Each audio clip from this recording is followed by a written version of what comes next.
છોટાઉદેપુર જિલ્લાના બોડેલીમાં નવરચિત નગરપાલિકાએ પોતાના પ્રથમ વિકાસ કાર્યની શરૂઆત કરી છે।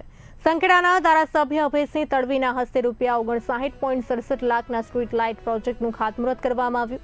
આ પ્રોજેક્ટ હેઠળ બોડેલી સેવા સદનથી સર્કિટ હાઉસ, બાપુનગર પાણીની ટાંકીથી નગરપાલિકાને પોલીસ સ્ટેશનથી ગરબી ચોક સુધીના મુખ્ય માર્ગો પર નવી સ્ટ્રીટ લાઇટો સ્થાપિત કરવામાં આવશે।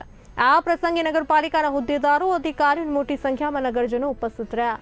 સ્થાનિકોમાં આશા વ્યક્ત કરવામાં આવી રહી છે કે આ પ્રોજેક્ટથી શહેરમાં માર્ગ સુરક્ષા અને રાત્રિના પ્રકાશ વ્યવસ્થામાં સુધારો થશે।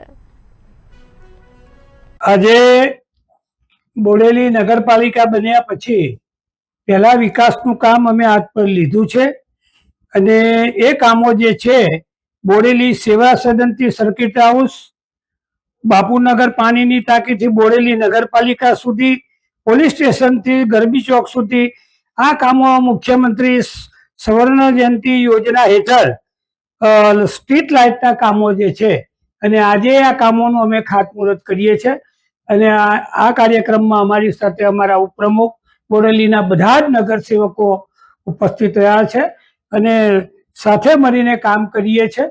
વિકાસના કામો જલ્દીથી થાય।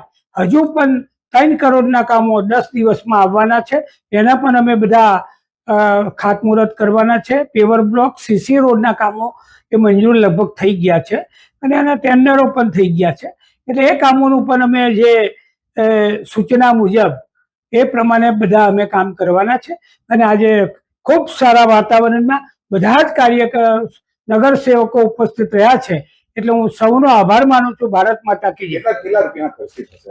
આ કામો છે 59 લાખ અને 67,000 રૂપિયાથી